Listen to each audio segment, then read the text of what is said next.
going to see what happens here. And we're Mm. live. And of course, this thing's going to start off with several seconds of just a Skype logo. There we are. Okay, now we're actually running. Um, hey, everybody. Welcome to the endless fight against the stupidity of YouTube streaming setup. Above me is Kathryn Yu of No Proscenium and Michael Andersen of ARGN dot. Wait, is it .com or .net or It is .com. We have .com? really confusing branding, I know. Yeah. It's ArgNet for the logo, argn.com, but ArgNet News on Facebook. Ah! So the person who has to tag you all the time. Yes. She who knows. So Hey, we're in terms of no proscenium with or without an underscore, you're not the only one suffering here. all right. Instagram is the only one with the underscore, and that it does drive me nuts, but it's the only one we could get. I don't even know. I don't. I've tried to change it. You've tried to change it. It won't let Yeah, us. and I don't even think there's. It physically won't. Yeah, and I don't even think there's an account. Let's find out. Is there an account out there? Okay, we were gonna do like the pre-show thing, and decide. But now it's social media handle Yeah, talk. social media handle talk. Welcome to the social media handle talk podcast. I'm Noah. I am curious. AKA, are you that guy? AKA Noah J. Nelson on Twitter. Mm-hmm. All right, let's see. Are you that guy on Instagram though? Different username. Yeah, I'm looking here at No Proscenium. Yeah, man, like there doesn't seem to be any other No Proscenium.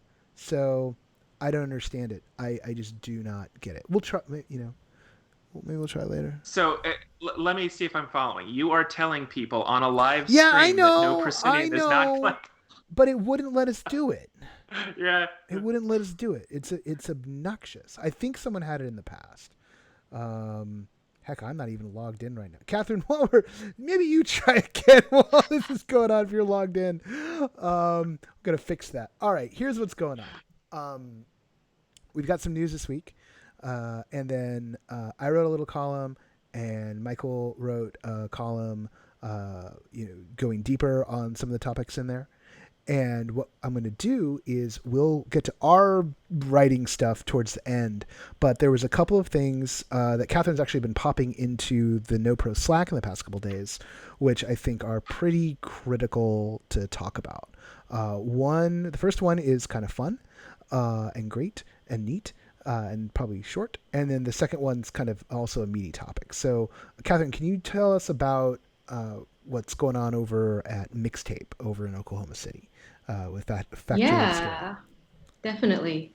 So the Factory Obscura folks who had Mixtape Volume 1, Phase 1 earlier this year, and then pop-ups in the past in OKC, have finally started letting people. I think they officially open on the 21st or so, and it is an immersive art installation. So one thing that's really great is the whole thing is ADA compliant. They're able to accommodate wheelchairs, walkers, strollers. If something does require crawling or a tight space, there's an alternate route.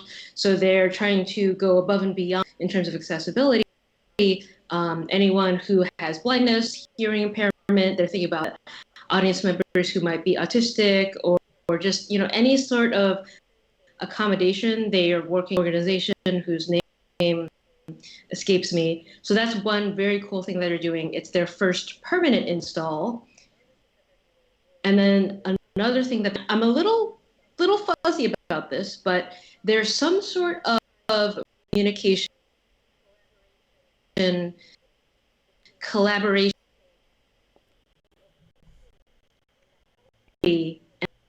and the House of Eternal Return in Santa Fe, because they wanted the visitors of both installations to be able to talk to one another. I hope they're not using YouTube Go Live, because as we know, it doesn't work anymore. I can think of a few ways they could execute that pretty simply, because they have those kiosks around the House of Eternal Return. Like, I could see modding one of those. It's not that difficult to pull. I just wonder what it is. It's just, technically not that big of a challenge, I guess, is what comes to mind for me.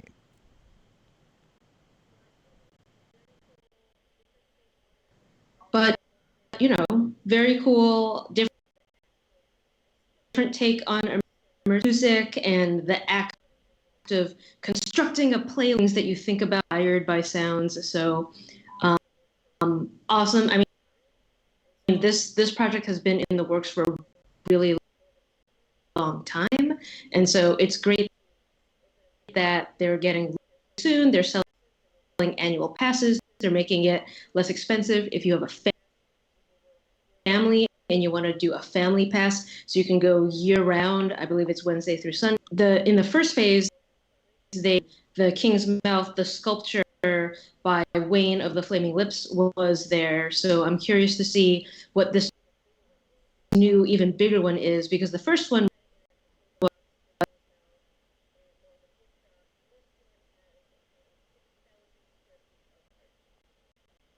Nice. Well, and it's fun seeing the grassroots stuff kind of come together and it getting kind of tied into some of the bigger movements that are going around. And I know that the folks at Factory Obscura have been buddies in the owl for a while, and that relationship and collaboration is carrying on is a good thing, because the rising tide lifting all boats is often is a phrase that gets invoked, and it's something that we like to see happen out in the world. All right. The other one is, and so we're also going to turn to you for this one, is the article that came out, was it in The Guardian or The Observer?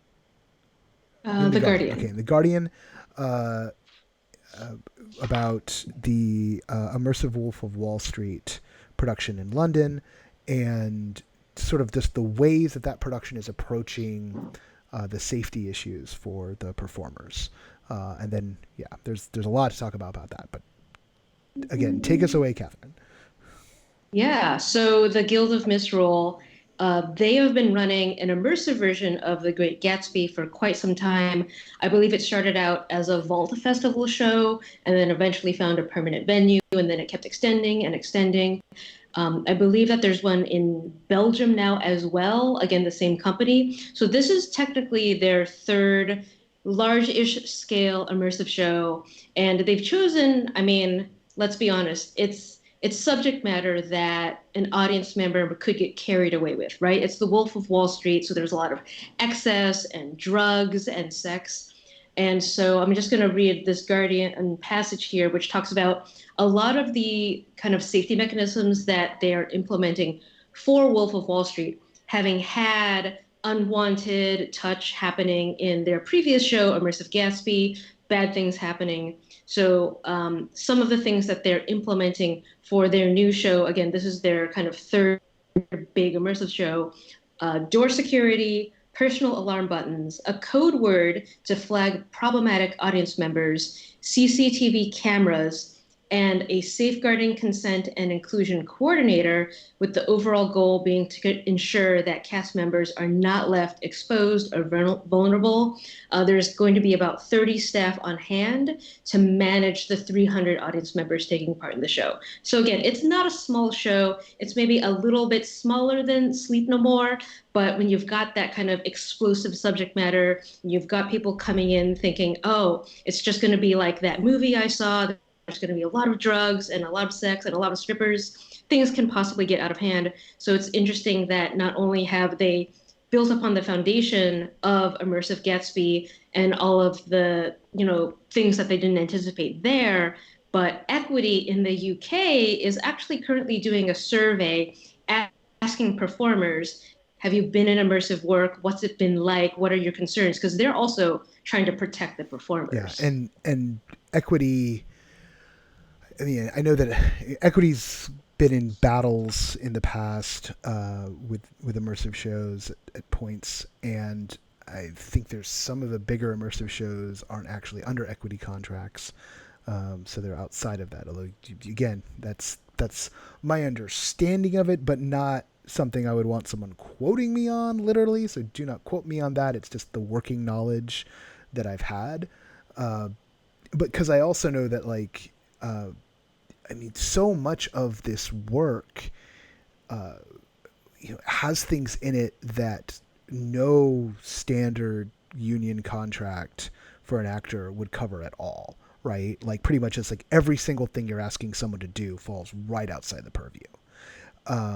And that's where I always start to think in terms of like the way that the Screen Actors Guild has a new media contract, and that there's a specific set of rules for that scale of work, and the way it works and what gets covered, and how that kind of a very specific contract is something that would be really handy in this space, because it is a fundamentally different beast, right? And particularly on a big commercial venture, there needs to be a set of protocols in place to protect folks. Because I know, I mean, thinking back to things like the Grand Paradise, when you'd have like the scenes in the hustlers room, and you'd be like by yourself with someone, and they, or more to the point, the actors would be alone with maybe their top off, although wrapped in a towel, lying in bed with a patron. And yeah, there's another patron in the room next door, but and there might have been video camera in there. Like, I didn't notice anything when I went through, but this kind of profound act of trust, even then, because even when you've got video cameras, like, if something happens, something happens. It just means you have evidence that something happened. And what you actually want is for things to not happen. And there's a lot here about, how we're training audiences, what kind of expectations you're setting for people, and particularly when you're working in something ribald like Wolf of Wall Street, how do you prep an audience, particularly an audience who might be getting plied with alcohol, to try and treat performers like they're human beings. Although, of course, there's going to be some people who act the fool and do awful things to people who they would treat like human beings anyway, because that's who that person is. It's good to see the show going to such lengths. I worry about all of the work grinding to a halt if systems can't be found to protect performers. And because they had incidents of unwanted physical contact in their last show, I think a lot of this has probably evolved over time. So it can be really intimidating, right? If you're a new producer, to be like, wow, this big show has all this stuff. Where do I even start? I just want to make a show for like 4 people at a time. Yeah.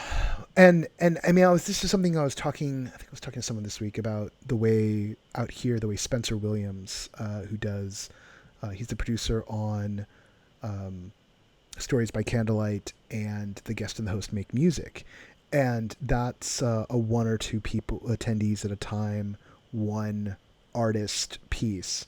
And even though it's just like Spencer and his artist, Spencer's in the other room watching what's going on by webcam.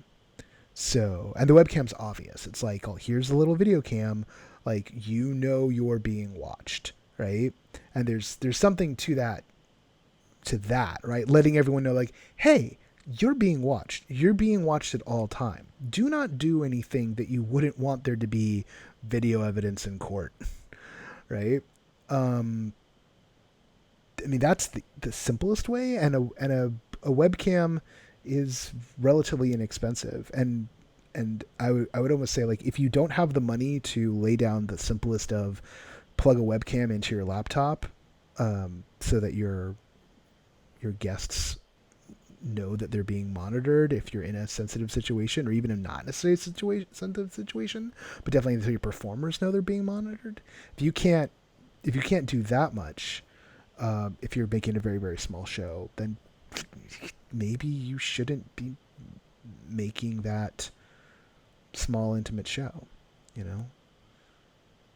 Well, And one of the things that I found particularly interesting about the Wolf of Wall Street article is it was very definitively and for good reason primed towards let's talk about performer safety. In their case, I do trust if they went to that level for the performer and actor side of things, that they will also have a lot of those mechanisms for the player consent and trust. Yes, this is coming from somebody who's been binging all of the Immersive Design Summit videos that I missed. But what is really nice about that, especially from the lower budget level, is when you are talking about building in those consent mechanisms, especially for the ones that are pulled from the LARP space, they're two-way, Yeah. that it's not just a here are signs for me. So in getting audience members trained up on, listen, these are the signs that you need, but also know that you may be seeing them coming your way. That's an excellent point. It made me think of Corinne Ann Wicks in her last piece. Well, in her piece, I Love You So Much, Squeeze Me to Death, which is coming back here in LA. That's kind of it's more of a traditional dance concert setup, but there's immersive elements to it and there's interactive points. But what they've done is they've set some lays where people can get to them, and if you do not want to be interacted with, all you got to do, and they're in several different places, all you got to do is pick one of those up and throw it on, and you're just saying like, hey, no, not me. But it's also something you can take off, Nice. right? So it's not a permanent state. You can change your mind, which I think really models consent well, because whether or not you want to do something can change from moment to moment. Yes is not yes in perpetuity, right? And giving people a tool for that, and maybe even that idea of if there's a strong signal, like having actors, so like an actor putting actor reaching out for a leg is like, no, not these people, like that might be too complicated, but still this idea of a universal language on both sides. Yeah. Well, and I think one of the challenges, and which is why I was so glad at seeing the Wolf of Wall Street article coming out, was yes, this is something where consent is going two ways, but you also have asynchronous knowledge and familiarity with the systems, so that from the standpoint of the creators are exposed to it much more, familiar with it much more, they have a little bit more, in some ways, responsibility, in some ways, vulnerability to those areas where realistically they're going to often need to be the people to do the check-ins, where again, from the LARP side of things, there's the okay sign, where it's you are still going through, but you're just saying, okay, is this something where you're still good, or do we need to cool off, heat up? And because audience members, unless they've been just immersed in this for years, aren't going to be as familiar with that, it's something where one person is going to know the language a lot more than the And other. there's something to the idea that in the moment, a user interface, like a set of signals that are not inherently familiar to you, or they're not something you've been using all the time, you're going to forget, right? It's the same reason why, there's standards around consent and safe words, where it's like a safe word's not enough, because in the moment, you're liable to forget the safe word, right? Like, and that's why an affirmative check-in, why like, and just being blunt about it. Are you okay? Right? Like, may we continue? Is this too much for you? Right? And working that in just elegantly into what's acceptable in the space, right?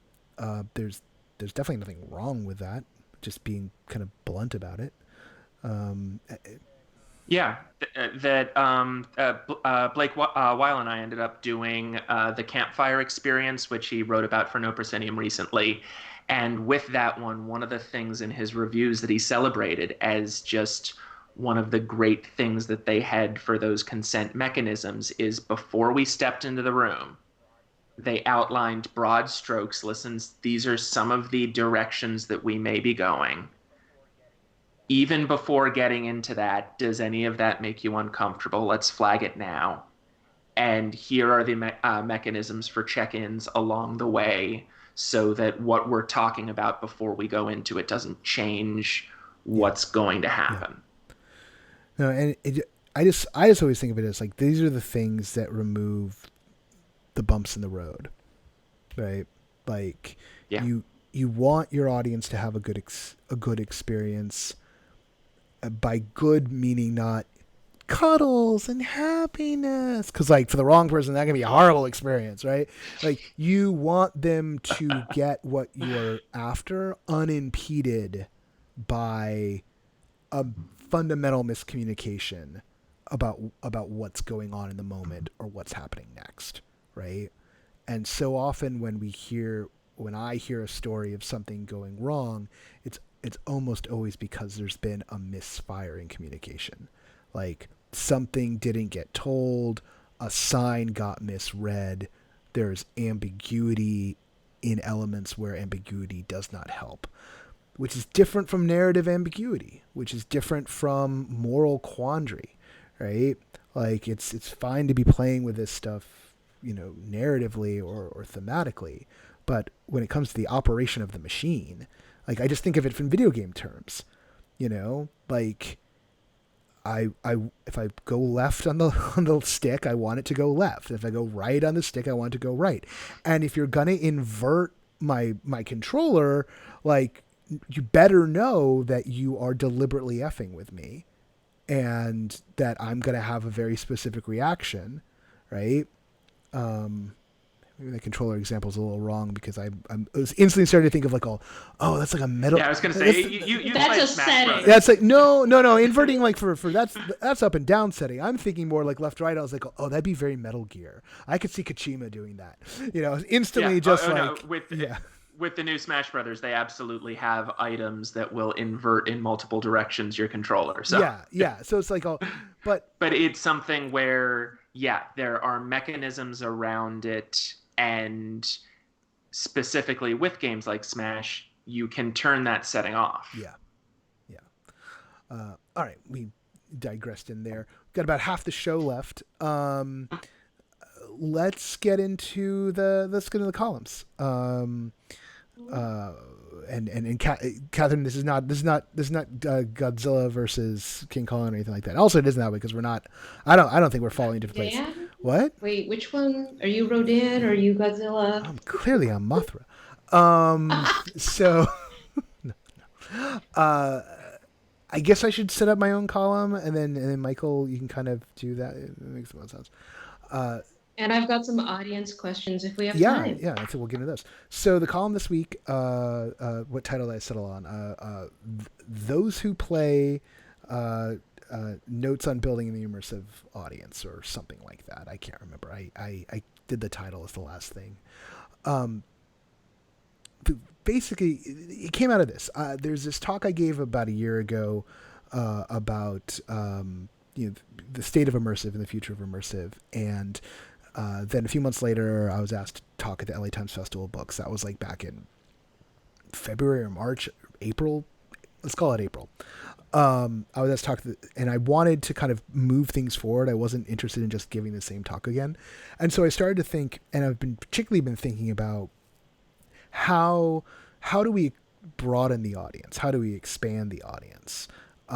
Particularly for physical live immersive events. But kind of the audience as a whole, because it sort of spills all over. And I mean, we all know that one of the quintessential parts of immersive is that it's interactive, and I think all of us really love it when it's interactive and intimate, and there are these little moments that happen between you and the story world that's been made, whether that's happening in the form of actors or if it's because the environment's built in such a way.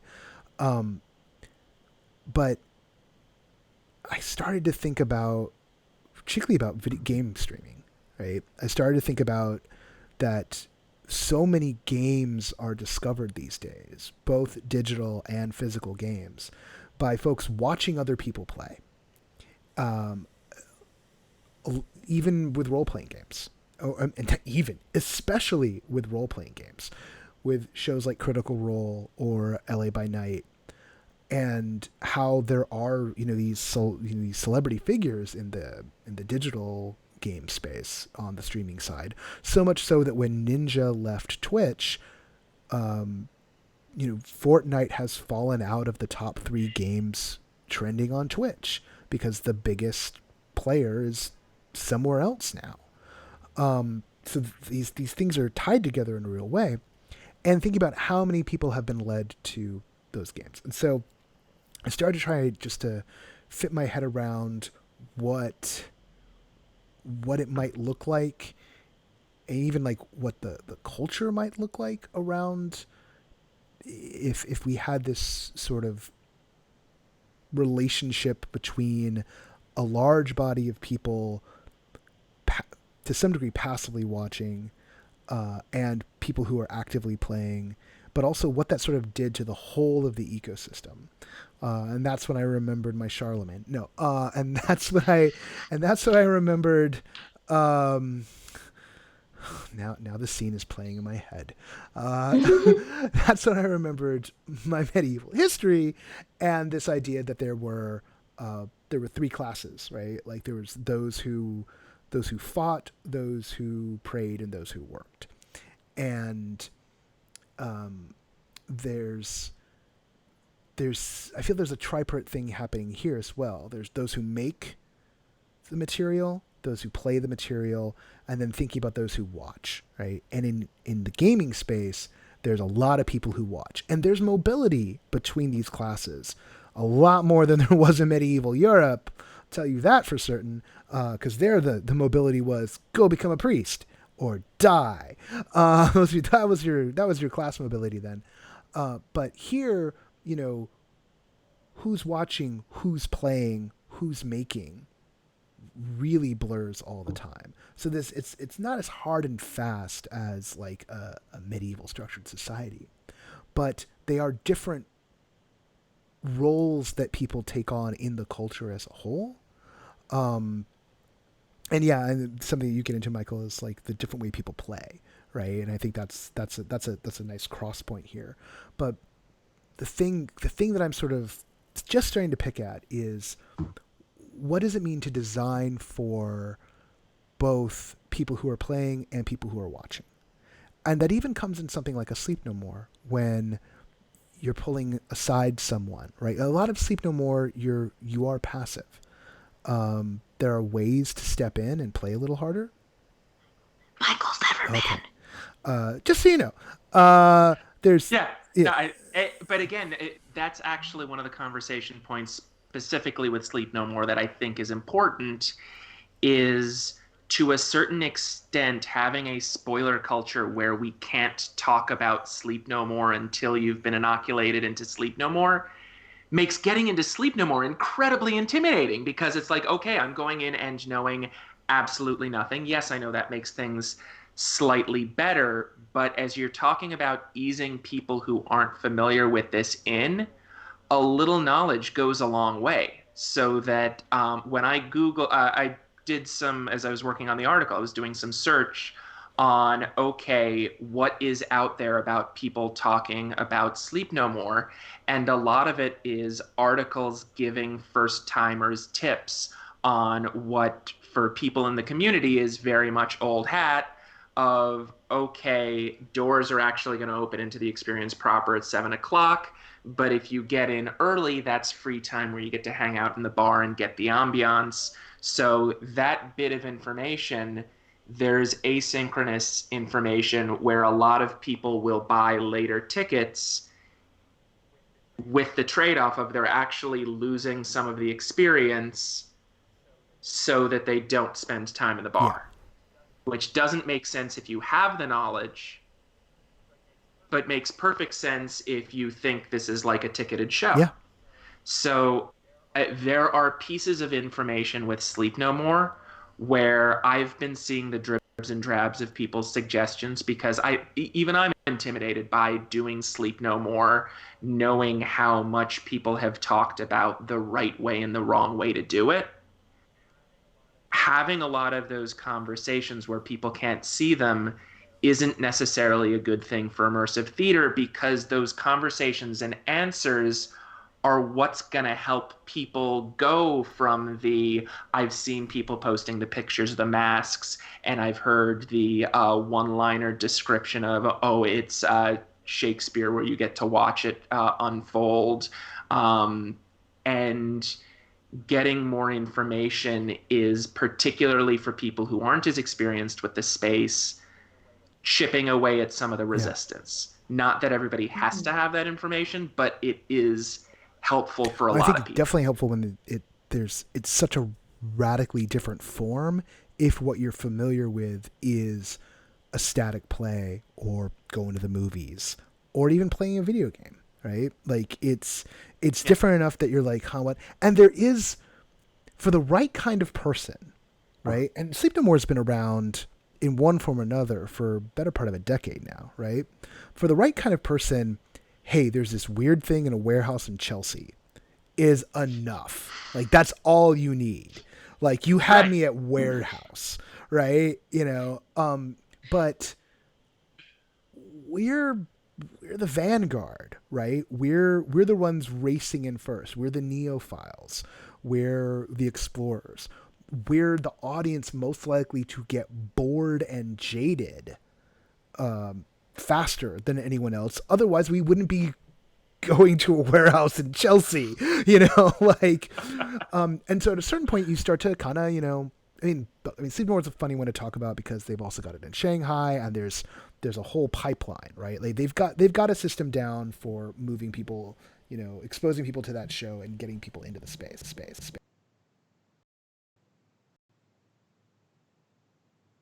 Oops. And no, it looks like we lost a little bit of your audio, so I'm going to use this as an opportunity to go on another one of my rants of, in singing No Proscenium's praises, one of the things... I know, I'm being horrible with that. When Kara... and I think we've got Noah's sound back. But when Kara was doing the coverage... Well, you're going to talk about how awesome Kara is. Yes. That when she was doing the San Diego Comic-Con coverage, because even though I'm gearing up for New York Comic-Con is happening in 2 weeks, and some of those experiences might be making their way into New York in one form, she